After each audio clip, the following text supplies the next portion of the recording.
Welcome to Mining Over Canada. Join the Canadian Securities Exchange and our partners in a first-hand look into our country's vast mining landscape. Hi, welcome to Mining Over Canada. I'm your host, Barrington Miller, and today I am here with not a listed company on the CSC, but a supplier and a service supplier, Paul Bradette from Mining Connect, Executive Director. Welcome to the show. Thank you. Happy to be here.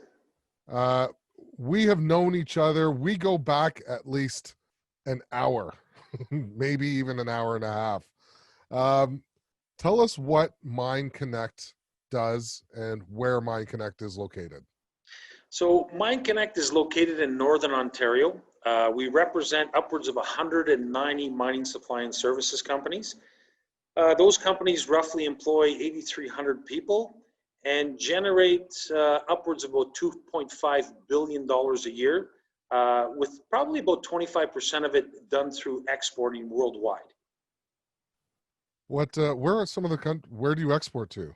Well, I mean, there could be markets in the US, Mexico. We're very strong in South America, Chile, Peru, and now as a developing market in Colombia. So, and you know, the States is obviously a strong market for us. If you look at Nevada, Utah, Arizona, all mining, jurisdictions. I'm going to ask the obvious question. There's a global pandemic going on. How has that affected your industry, and how has it affected the region of where you're operating in? Well, I mean, I'm certainly glad I'm not in the tourism industry. I can tell you that much.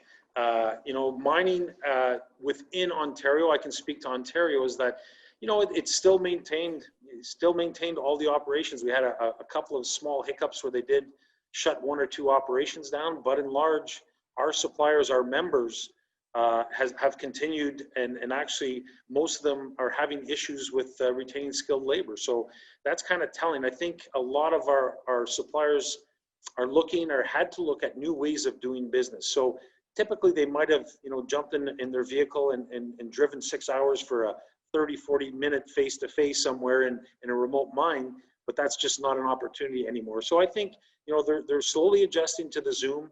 I think on the flip side, the operators need to start, and have adjusted to that way of doing business. So, I mean, you're talking of 50 years of face-to-face, and that certainly has been a tremendous change. And specifically for the ones that do, international marketing, once again, I mean, many of the borders are closed.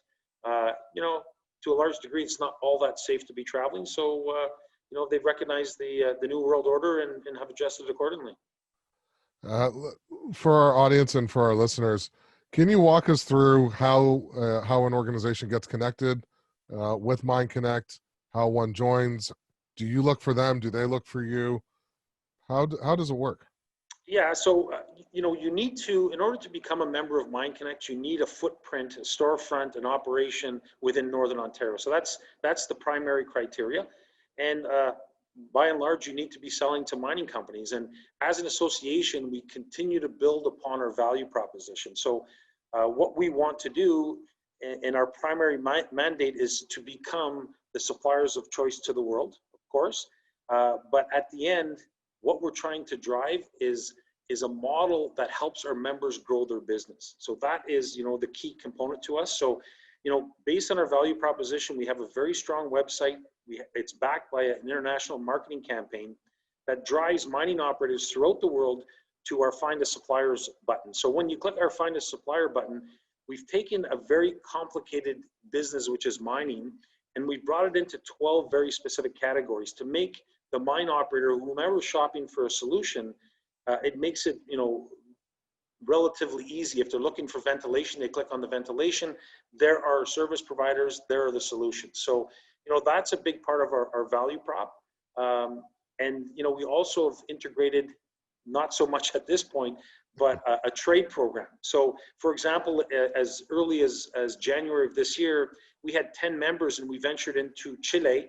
We were there to visit 10 different operating mines. So as part of our mandate is that we try to provide a soft landing for our companies in any jurisdiction in the world. So that's, another piece or another component that we do to help our companies grow their businesses. This is for, because everyone's going to be listening to this across the country. When you say Northern Ontario, what do you mean? Is it So just anything north of Toronto, which is what somebody from Toronto would say? exactly. So, the jurisdictions, what we do is we follow a government jurisdiction. So that would be Parry Sound, which is probably a 2 hours drive from Toronto. Yeah. And we extend to the Quebec as well as the Manitoba border. So that's pretty much, our working jurisdiction.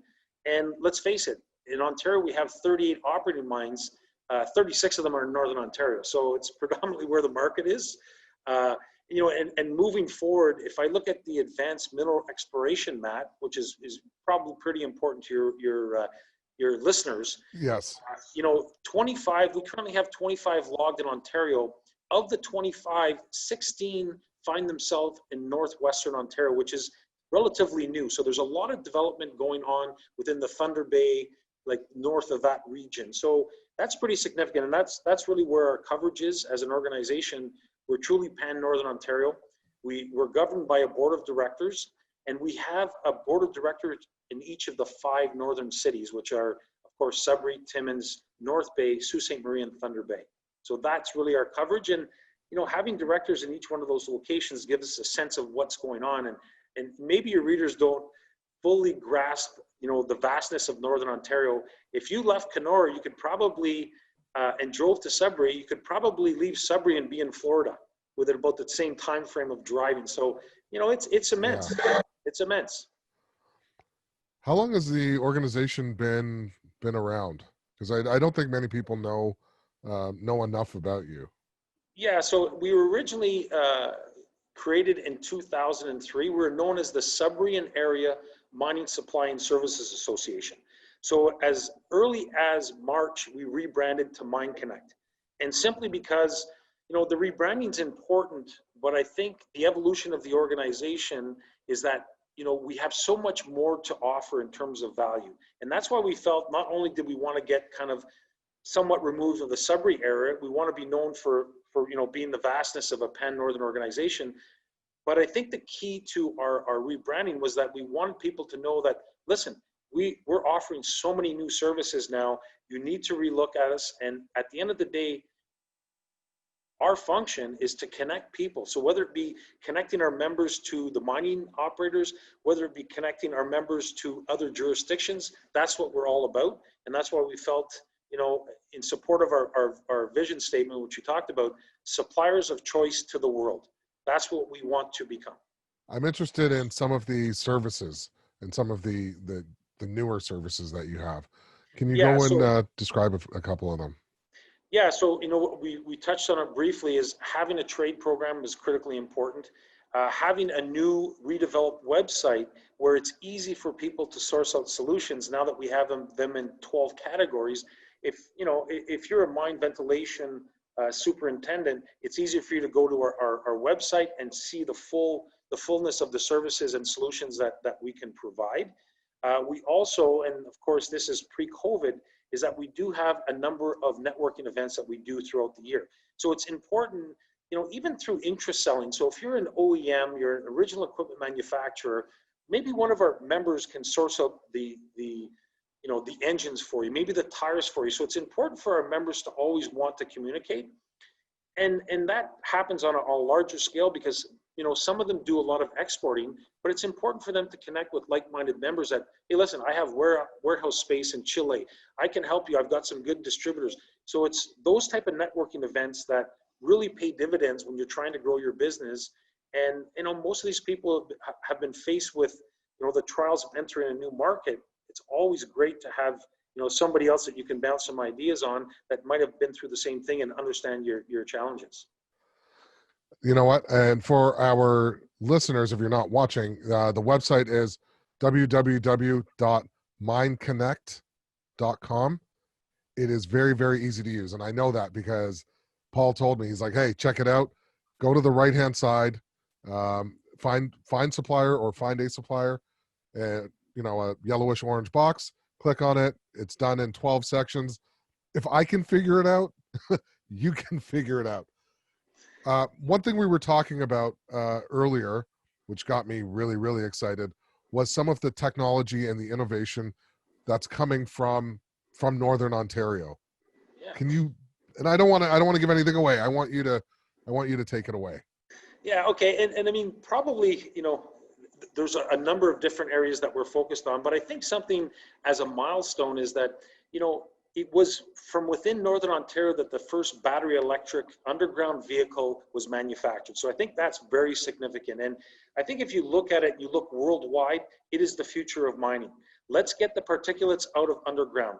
The noise and the transportation of fuel, all of those things that impact not only our health and safety, but the overall construction of a mine, because, as you may know, second to maybe labor costs, electricity to drive ventilation underground is the most significant cost that mine operations face. So if we can get rid of the diesel particulates, it means that they have to drive less air. There's, the construction costs obviously come down. So Northern Ontario is being the first company to actually create the technology. And also Kirkland Lake Gold was the first mine operation to adopt it. So I think, it certainly positions Northern Ontario in a pretty favorable light. And that's, one of the big innovations that came out. But I think we also need to look at ventilation and demand coming out of Northern Ontario as an innovation. Also, the digital mine, where we can actually get real-time information from the face all the way to surface, so they can make competent decisions on how the operation is being implemented. So I think that in itself is some pretty significant steps that came out of Northern Ontario, and I'm always happy to talk about them. One other innovation I thought is worthy of mention is that we have a company that's really taken Amazon type technology or methodology and readapted it so that it's functional 6,000 to 9,000 feet underground, so that it can then start being as that triage center where it is bringing actual products to different locations in the mine sites where it's necessary, using robotic autonomous type technology. So that is a Northern Ontario own, and I think it's just tremendous when, I guess we don't have to speak of how successful Amazon is, but think about what it takes. Think about the ingenuity to redeploy that technology so it's functional, 2-3 miles underground. It's tremendous. Paul doesn't realize this, but we have a panel coming up near the end of the Mining Over Canada segment called Safety and Technology. He's going to be on it. Mining Connect's going to be on it.